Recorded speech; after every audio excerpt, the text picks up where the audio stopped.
Hey y'all, I'm always wrapped up. It's cold, okay, in Atlanta. But I wanted to talk about. I'm just having a conversation about this, just kind of speaking out loud. You guys are welcome to chime in. You guys are welcome to give your opinion or any type of knowledge that you have. I just said that you're welcome to give your knowledge from the Lord. But basically, I was just, talking to myself. And of course, the Holy Spirit's there. He's like, okay, he's always there. But I was just talking to myself, and I was just like, a lot of us as Christians in the faith, we talk about, guarding our eyes and guarding our hearts. And, I do believe that that is a great rule of thumb.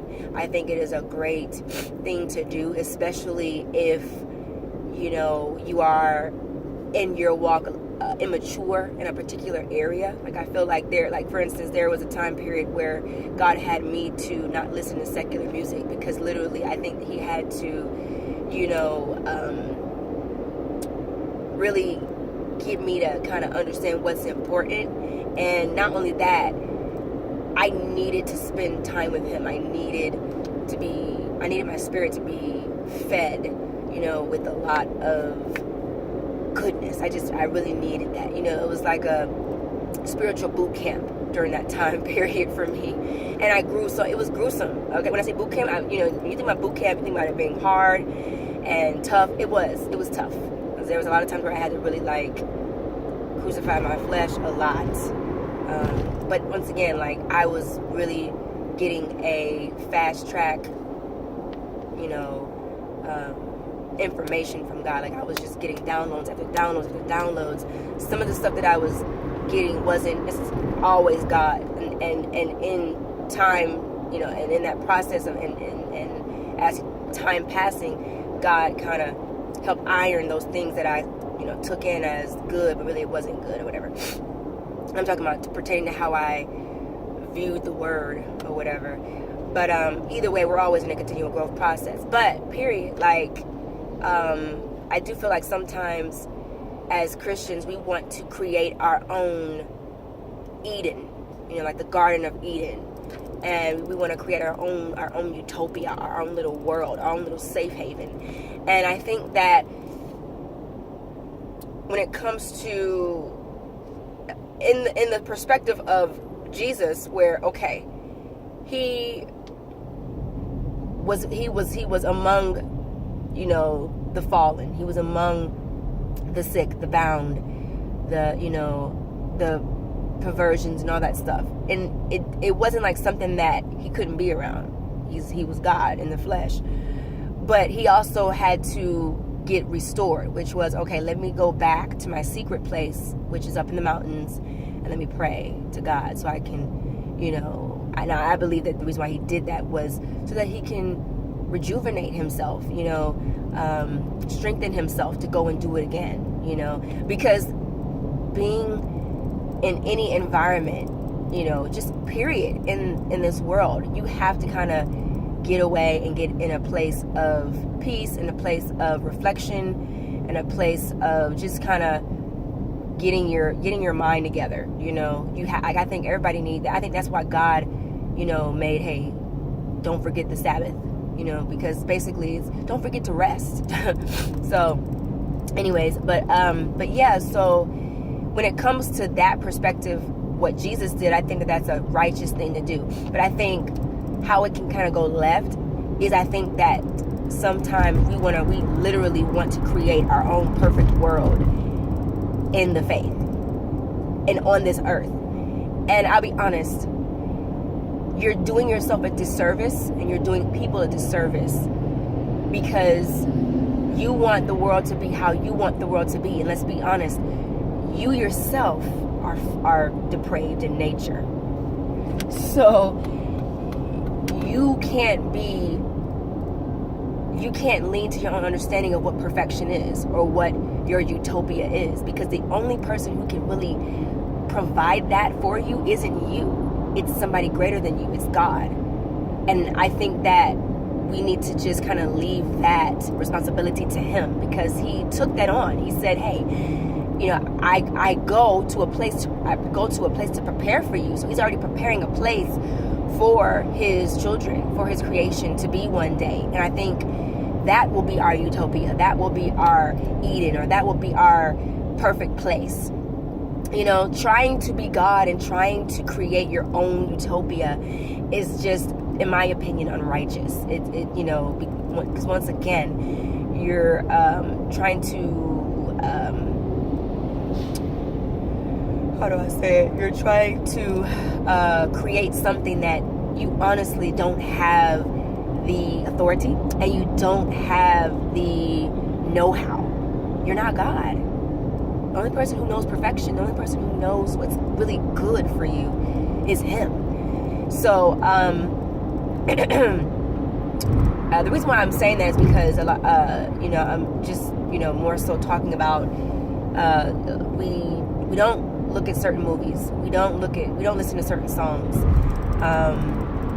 We don't allow ourselves to be in certain environments, and so to our own detriment, we have tried to define what coming out from among them means, you know. And you know, that's I don't think that was ever God's ultimate will for us to come out of the world. I think that God wanted us to intermingle, or you know, to you know, put us among peoples. So why? So our lights could shine, so other people could also get the light themselves. It makes no sense for you to come out among them, meaning separate yourself like completely and never mix and mingle with people in the faith.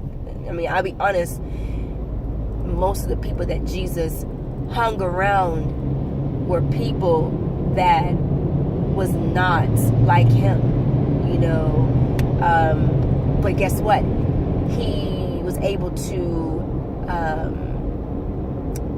I can't think of the word, but he was able to be a light in their life. And guess what? When the time came for him to separate, meaning like go back to the mountains and let's get rejuvenated again, he did that. But guess what? After he was done in the mountains, what did he do? He went right back into the world. He went right back into those dark places. He went right back into being around the unclean, you know? And so, I know a lot of folks in the faith already know this already, but I think that we really need to like kind of beat this horse until it's dead, because, you know, or when I say beat this topic until it's dead, because I really feel like this is what we do in church. We separate ourselves from the world, and that was never God's ultimate intentions. And I remember watching a movie, and like I said, I'm not saying that I know everything. So like I said, I'm up for correction. I'm just human. But I do believe that we can learn, that we can, just in my journey so far, I've been able to find something good. Excuse me. I've been able to find something good even in the dark places. Like, it just reminds me of that scripture where it says, the darkness is as light to you, in Psalms. And it's like, there's no place that God cannot light up. And I honestly feel like even where there is darkness, I really feel like God's light is there somewhere. You know? And if we only go by what we see, we'll never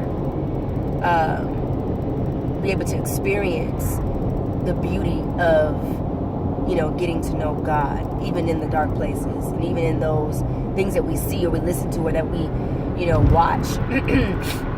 That could be that you know, is deemed bad. So like I said, you know, I was able to watch this movie, and it was, you know, it was definitely risque. I had to, well, in a previous video I said this, but I had to flip through some of the scenes because it was like sexual scenes, and personally, you know, I have issues with that in that area, so I just had to flick through that. You know, now somebody who doesn't have a weakness in lust, they probably can watch it and it's nothing to them. But for me, I gotta fast forward through that thing, you know. But yeah, so I, you know, even like looking at that movie, like I was like, oh, okay. I was able to kind of take some good nuggets and kind of see like this is what you shouldn't do and this is what you should do, and you know, just kind of see God. And for me, and the reason why I'm able to do that is because I'm somebody I'm always looking for God. I'm always seeking Him, you know. And seeking Him isn't always like I'm in my Word every day, reading my Bible. No, like seeking God is like everywhere you go, you're trying to like find God or see God in every environment that you're in. And I promise you'll probably be able to find Him. You know what I'm saying? You'll probably be able to find Him, you know. But either way, like I said, I'm not trying to like encourage people to like always feed their spirit with stuff that's not good or whatever. I'm not saying that. But what I am saying is, you know, don't live with this mindset of, oh, I can't do this or I can't do that.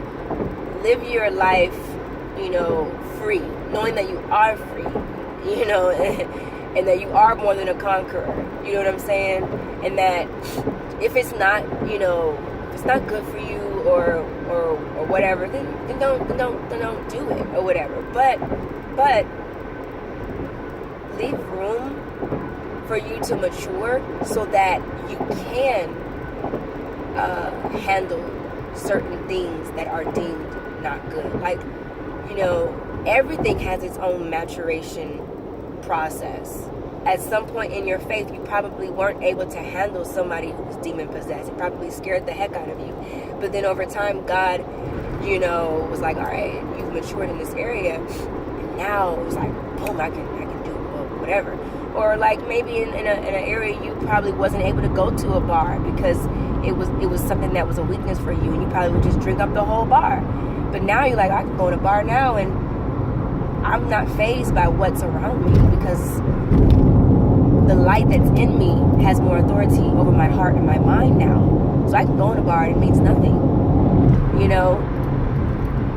Or I may not have been able to, you know, I don't know, just insert anything that you weren't able to do, or you know, that is a weakness of yours. And then, you know, you see as time has progressed, God has like helped you to like conquer that area. Like I think God wants us like legit to like conquer these things so that we can be in the darkness and not be fazed by it, you know. So that's all I'm saying. That's the only point that I want to make. You know, don't try to create your own utopia where you know, never ever associate with darkness. You're gonna have to. Darkness is all around you anyways. We live in a fallen world. You know, you're gonna have to be able to mature to a point where you can face darkness and say, I'm not fazed by you because I know who's with me. So that's pretty much it. I hope you guys understood that. I hope I conveyed that, you know, well. If I didn't, you can always ask me questions or whatever. But yeah. All right, you guys.